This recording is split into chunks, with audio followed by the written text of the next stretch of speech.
నోర్వేకి స్వాగతం. నిన్న మనం ఒక ఇంపార్టెంట్ పాయింట్ టచ్ చేసి ఆపేసాం లాస్ట్. ఏమిటాయా అంటే నీ లోపల I centre, E centre, S centre లో particular E and S centre లో పర్టికులర్ సెంటర్ లో హై ఇంటెన్సిటీతో ఎక్కువసేపు ప్రొలాంగ్ టైం కనుక అలా సస్టైన్ అయి ఉండిపోయినట్లయితే it may be some hours, it may be some days or months or years ఉన్నట్టయితే నీలో వల్నరబిలిటీ పెరుగుతుంది. Vulnerability for a disease.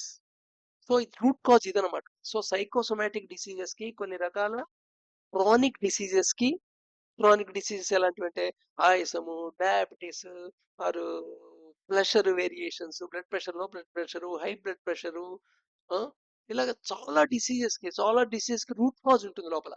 Infect diseases వేరు. ఇన్ఫెక్ట్ డిసీజెస్ అంటే బయట నుండి ఒక పరాన్న జీవి లోపల చేరింది, దాని ఎఫెక్ట్ వల్ల నీ మెటబాలిజం దెబ్బతింది, ఆ డిసీజ్ వేరు, అది ఇల్ హెల్త్ అది. బట్ ఇక్కడ ఇల్ హెల్త్ ఏంటంటే డిసీజ్ ఈజీనెస్ పోయింది శరీరంలో. దీనికి రూట్ కాజ్ అంతా మైండ్ లో ఈ సెంటర్స్ పర్టికులర్ ఇంటెన్సిటీతో ఎక్కువ కాలం ఉండటం. సో ఆ డిసీజెస్ గురించి ఇప్పుడు తెలుసుకుంటాం. So normal very cooperative person అని చెప్పొచ్చు. ఏంటంటే వాళ్ళ యొక్క కన్స్ట్రక్టివ్ డిస్ట్రక్టివ్ ప్రాసెస్ అని ఉండదు, బ్యాలెన్స్ ఉంటుంది. వాళ్ళ ఐ సెంటర్ హైగా ఉంటుంది, ఈ సెంటర్ హైగా ఉంటుంది, ఎస్ సెంటర్ హైగా ఉంటుంది, కోఆపరేటివ్ గా ఉంటారు వాళ్ళ బిహేవియర్, అండ్ వెల్ బ్యాలెన్స్డ్ గా ఉంటారు, మెంటల్ పాయింట్స్ పర్సన్ కింద ఉంటారు. Okay, very good. So but అలాగే ఐ ఐ బిలో యావరేజ్ ఉంటుంది, లో ఐ వాల్యూ ఉంటుంది, లో ఈ వాల్యూ ఉంటుంది, ఎస్ సెంటర్ ఇంటెన్సిటీ కూడా లో ఉంటుంది. వాళ్ళు కోఆపరేటివ్ గానే ఉంటారు కానీ డల్ వెటెడ్ మైండ్ గా ఉంటుంది. నెక్స్ట్ రిజల్టెంట్ ఇంటెన్సిటీ నెగిటివ్ గా ఉంటుంది. ఐ సెంటర్ లో ఉంటుంది, ఈ సెంటర్ హై ఉంటుంది, ఎస్ సెంటర్ ఇంకా హై ఉంటుంది. నాన్ కోఆపరేటివ్ గా ఉంటారు వాళ్ళు, అనిమలిస్టిక్ గా ఉంటారు. అంటే అనిమలిస్టిక్ క్రిమినల్స్ అందరూ ఈ కేటగిరీకి చెందిన వాళ్ళని చెప్పుకోవచ్చు అనమాట. ఎస్ ప్రిడామినెంట్ గా ఉంటుంది, మార్బిడ్ పర్వర్టెడ్ గా ఉంటాయి వాళ్ళ థాట్స్ అయిపోతుంది వెళ్ళి. నెక్స్ట్ నెగిటివ్ గా ఉంటారు, నెగిటివ్ రిజల్టెంట్ ఇంటెన్సిటీ ఉంటుంది, ఐ నార్మల్ గా ఉంటుంది, అండ్ ఈ లోగా ఉంటుంది, ఎస్ హైగా ఉంటుంది. వాళ్ళు నాన్ కోఆపరేటివ్ గా ఉంటారు జనరల్ గా సొసైటీలో. వాళ్ళు స్కిన్ డిసీజెస్ కి ప్రోన్ అవుతుంటారు వాళ్ళు.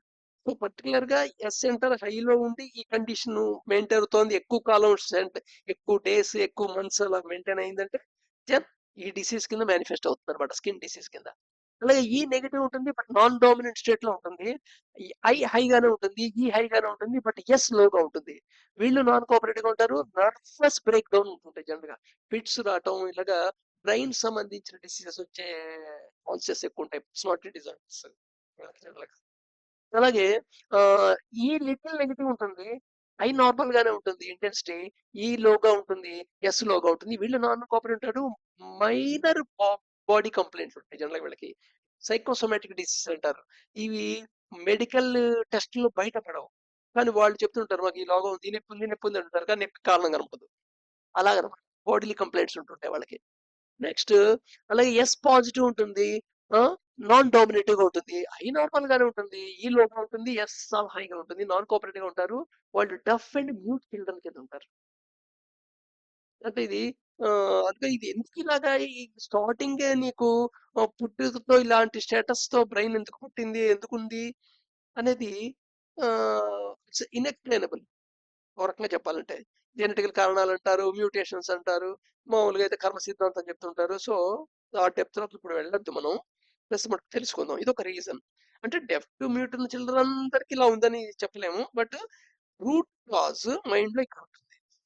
అలాగే నెగిటివ్ ఉంటుంది, నెగిటివ్ రిజల్టెంట్ ఇంట్రెస్ట్ ఉంటుంది, ఐ సెంటర్ లో ఉంటుంది, ఈ సెంటర్ లో ఉంటుంది, ఎస్ సెంటర్ చాలా హైగా ఉంటుంది, నాన్ కోఆపరేటివ్ ఉంటారు. Complaining idealistic people with fats. So మోసం మోసం చేసే వాళ్ళందరూ ఉంటారు, బిట్రైట్ చేసేవాళ్ళు. అలాగే నెగిటివ్ ఉంటుంది, negative overall resultant industry, I normal గా ఉంటుంది, ఈ నార్మల్ గా ఉంటుంది, ఎస్ మటుగా చాలా హైగా ఉంటుంది. వీళ్ళు నాన్ ఇంటరాక్టివ్ గా ఉంటారు. జనరల్ గా టీబీ, క్యాన్సర్ ఇలాంటి డిసీజెస్ వల్నరబిలిటీ పెరుగుతుంది శరీరం. వల్నరబిలిటీ అంటే అర్థం ఏంటంటే దానికి అవకాశం ఉంటాం. ఒకే పరిస్థితిలో అందరూ ఉన్నా అందరికీ ఆ రోగం రాకపోవచ్చు. ఇప్పుడు మొన్న కరోనా వచ్చింది, కరోనా వచ్చినప్పుడు అందరికీ కరోనా వచ్చేసిందా? కొంతమందికి రావచ్చు. వాళ్ళు ఏమంటారు నాకు ఇమ్యూనిటీ ఎక్కువ ఉంది ఎందుకు రాలేదంటారు. సో ఎవరైతే దానికి వల్నరబుల్ అయ్యే ఛాన్స్ ఉంటుందో, అవకాశం ఉంటుందో, అలాంటి వల్నరబిలిటీ టీబీ క్యాన్సర్ యొక్క వల్నరబిలిటీ పెరుగుతుంటుంది వీళ్ళలో. ఇదనమాట. సో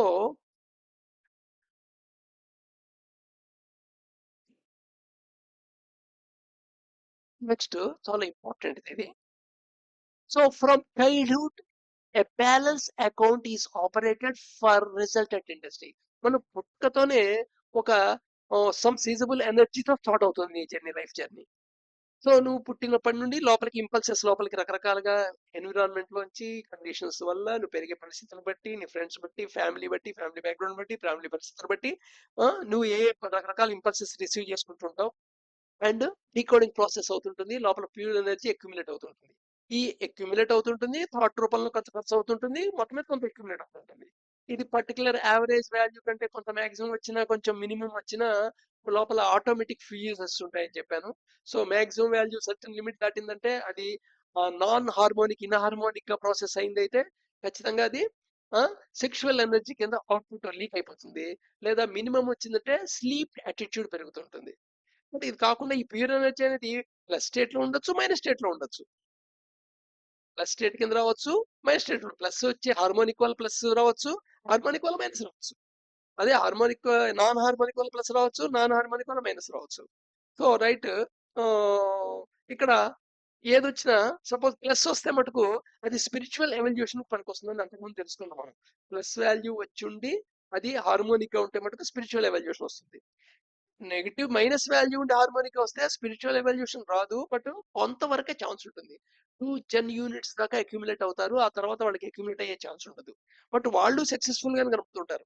మనకి పురాణాల్లో రాక్షసులు ఉన్నారు అలాంటి వాళ్ళు. అందుకని రాక్షసుల కథ కూడా వాడు ఏదో బ్రహ్మం తపస్సు చేశాడు, శివుని తపస్సు చేశాడు, కొరాలు పొందాడు, ఇలా ఎక్స్ప్లెయిన్ చేస్తుంటారు స్టోరీ రూపంలో. నెక్స్ట్, ఇఫ్ ప్రిడామినెంట్లీ నెగిటివ్, అది ప్రిడామినెంట్లీ నెగిటివ్ కనుక ఉన్నట్టయితే I centre permanently dominated by ఈ అండ్ ఎస్. ఈ ఐ సెంటర్ పర్మనెంట్ గా ఈ అండ్ ఎస్ తో డామినేట్ చేయబడింది అనుకోండి. అంటే చాలా సార్లు నువ్వు ఐ సెంటర్ ఫ్రీ విల్ వాడి వాడి వాడి చివరికి ఐ సెంటర్ ఎందుకు పనికి రాకుండా చేసావు అనమాట. ఇది ఎప్పుడు దీని పాలసీగా ఉంటుంది. అట్మోస్ట్ క్రిమినల్ కింద మారుతుంటారు వాళ్ళు. బట్ ప్రకృతి నీకు ఆల్మోస్ట్ ఆల్ కొన్ని ఆపర్చునిటీస్, ఛాన్సెస్ ఇస్తూ ఉంటుంది. ఈ పర్మనెంట్ గా ఐ సెంటర్ డామినేట్ అయింది కదా, ఇక్కడ అకౌంట్ ని న్యాచురల్ గా సెటిల్ చేస్తుంది. ఎర్త్ రిలేషన్ తో మార్స్ సన్ సర్టెన్ పొజిషన్ లో, సర్టెన్ యాంగిల్ లో ఉన్నప్పుడు దీన్ని అస్ట్రాలజికల్ పీరియడ్స్ అంటారు. ఇట్ గివ్స్ మెనీ ఛాన్సెస్, కొన్ని ఛాన్సెస్ ఇస్తుంది. ఏం ఛాన్స్ లో ఈ ఛాన్స్ టైంలో అవుతుందంటే, ఎస్ సరెండరింగ్ అయింది కదా, ఈ అండ్ ఎస్ కి ఐ సరెండర్ అయింది కదా, ఇంటిగ్రేటెడ్ సెంటర్ సరెండర్ అయిపోయింది కదా, ఇంకెప్పుడు ప్రిడామినేట్ అవుతాం కదా, అది సడన్ గా రిలీజ్ చేయబడుతుంది. ఆటోమేటిక్ గా ఈ అండ్ ఎస్ అకౌంట్స్ సెటిల్ అవుతాయి. సో ఐ సెంటర్ మళ్ళీ నార్మల్ పొజిషన్ వస్తుంది. అంటే ఐ ఈజ్ ఈక్వల్ టు ఈ ప్లస్ ఎస్ పొజిషన్ లో తీసుకొచ్చి వదిలిపెట్టి వస్తుంది. జనరల్ గా దీన్ని ఏమంటారంటే మనం ఫార్చునేట్ పీరియడ్ కింద చెప్తుంటాం. అదృష్టం, ఈ టైంలో అదృష్టం కలిసి వచ్చిందిరా అనుకుంటారే, అలా మాట్లాడుకుంటుంటాం. బట్ ఆ టైంలో పర్సన్ నార్మల్ కి రివర్ట్ అవుతాడు. బట్ ఈ సిచ్యువేషన్ ని సరిగ్గా ఆపర్చునిటీ వాడుకున్నాడు అనుకో, ఈ ప్రాపర్ మెథడ్స్ యూస్ చేసి, correct methods proper methods use చేసి, అంటే తన స్లీప్ విషయంలో కానీ, సెక్స్ విషయంలో కానీ, సెన్సెస్ ఆఫ్ ఇంటెలిజెన్స్ విషయంలో కానీ, బ్రీతింగ్ విషయంలో కానీ, ఫుడ్ విషయంలో కానీ, ఆటోమేటిక్ గా correct methods, harmonic decoding process జరగడానికి తను ఎక్సర్సైజ్ చేయటం కానీ, ఆ దిశలో కానీ చేస్తే ఆటోమేటిక్ గా ఈ మెథడ్ లో ర్యాపిడ్ ఫోకస్ వచ్చి సైకిల్ ఆఫ్ రిటర్న్ లోకి వెళ్తారు, ప్లస్ లోకి వెళ్ళే ఛాన్స్ ఉంటుంది. అక్కడ స్పిరిచువల్ ఎవల్యూషన్ వచ్చి స్పిరిచువల్ పాత్ లోకి వెళ్ళే ఛాన్స్ ఉంటుంది.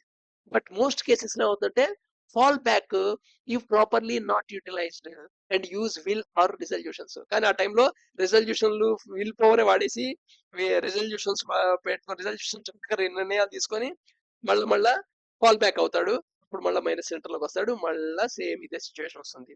బట్ లైఫ్ లో చాలా సార్లు ఈ సిచ్యువేషన్ వస్తుంటుంది. అందుకని మనకి ఫేజెస్ కింద కనబడుతుందన్నమాట.